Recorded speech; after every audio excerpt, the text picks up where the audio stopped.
Today I want to try something a little different because a few people asked about this. I think everyone looks at photos of fish and thinks that is a perfect photo, but I have a nicer fish than that. So today I want to look at how to set up a tank for taking photos of bettas. If you're interested in what gear I'm using and want to get some of the same things, check out the description. It'll also help support this channel if you buy through the links. Today's model fish are wild-type Betta mahachaiensis because that is the Betta I have here at the moment. And because they're in a group with the common Betta splendens, Martina embellis, Stictos and Siam orientalis. The males do not exactly like each other and display a lot, perfect for this kind of photo setup. I'll also show you some plakat Bettas and some longfin Nemo Bettas just to look at the behavior in the photo tank, since that is the species most people will want to try first. So to begin with, you'll need a small aquarium, something like 3 to 5 gallons or 10 to 15 liters. I want a black background. My background preference is a company called Musuo. This company makes the blackest cloth or foam board with carbon nanotubes that allow pretty much no light to bounce back at all. The camera sensor can barely display this black, and it'll be easier to clean up after in the images if you want to start with a uniform black background.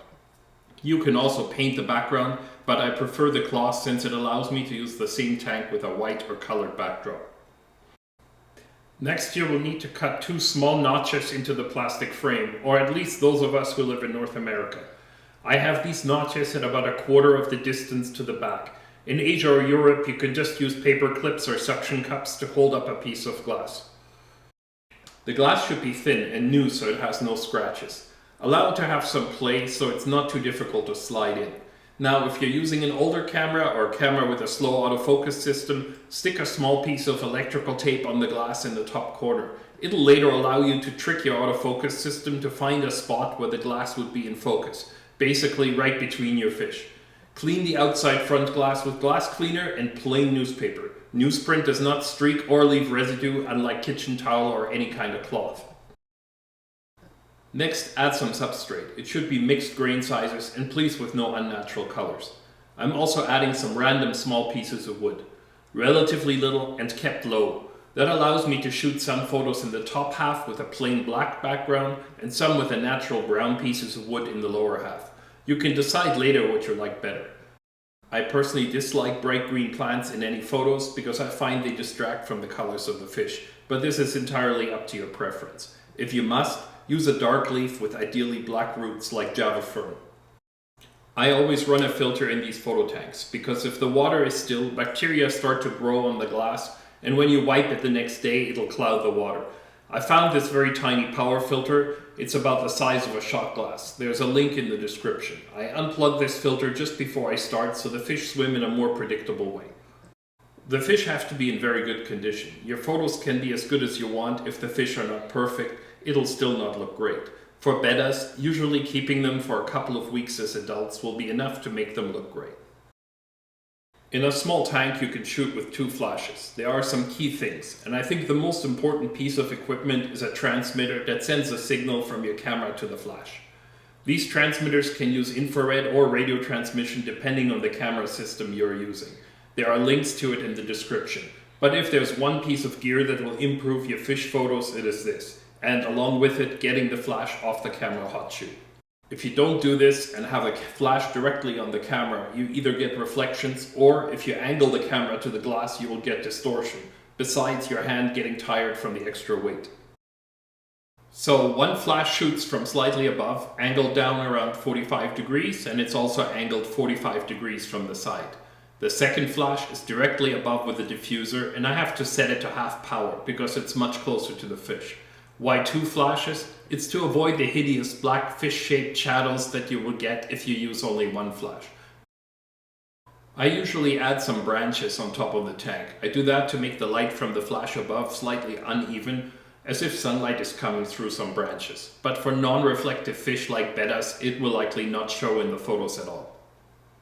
In order to record what the camera is seeing, I have the camera connected to a Blackmagic screen today, which makes taking photos a bit more difficult and awkward because I normally use this kind of setup only underwater. That way you can see how the camera is recording the movement of the fish. I shoot with Canon cameras and today with a 100mm macro lens, but any other camera system will have an equally good equivalent.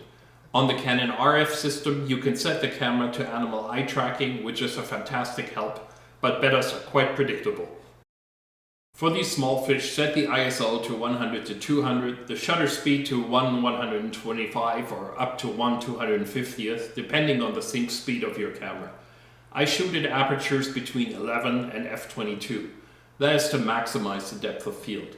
All of these settings are in the manual menu of your camera, because if you let your camera choose the settings in close-up flash photography, you'll get too many surprises. Automatic settings optimize for the whole scene to be lit, and we're aiming for sharp focus only with light on the fish. In this case, more light is better. For one, the Bettas don't mind, but also your AF system will work better if you have a brightly lit aquarium. If your AF system struggles, you can also switch the camera to manual, focus it on the little mark that we put on the glass, and then use your body to move the focus in and out. Remember that your front fish only has a narrow space to move in and out of, and you can move your body in and out more easily than trying to focus. This will also work if you have a phone camera that locks focus. Fish are really good at seeing your light-colored hand fiddling with the lens and moving, and they get scared. Moving your body in and out by a few centimeters in distance from them will usually go unnoticed. Before you start, make sure you have a comfortable chair and maybe a glass of wine or some music. When you do this for 2 hours or so, you will see how important it is that the tank and chair are at the height that is comfortable for you. Bettas are predictable, so wait and find your focus while the front male opens his gills, turns to his rival, and then turns sideways and opens his fins, shaking the ventral fins. That is the time to take the photo. For this group of Bettas, I would allow the fish to fight like this for 10 to 15 minutes. If you go beyond that, they will start to split their fins and it'll stress the fish unnecessarily. It is best to then check your photos and see what you got. In nature, a fight like this along the edges of the territories would also be resolved in a short time, so it's better to simulate it like that. With some practice, you'll take around 50 to 70 photos in 10 minutes.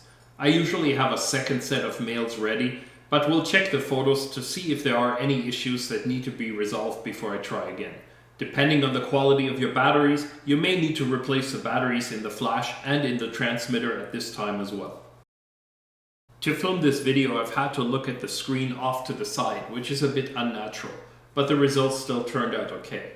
We could also look at editing the images in the future. Because our raw file is the same as a raw chicken, it'll need some attention before you're happy with it. Let me know if you like this kind of content. Maybe we can do videos like this a bit more often. Photography has many different paths to take a good image, and this is just a guide on how I photograph Bettas here. And some of you may have some other good ideas or methods for this. Feel free to send me some photos if you want to know what you could improve. We could also look at some images that have problems if you're interested to see how they can be improved. Meantime, please subscribe to the channel and give this a like, and check out the links to the equipment in the description.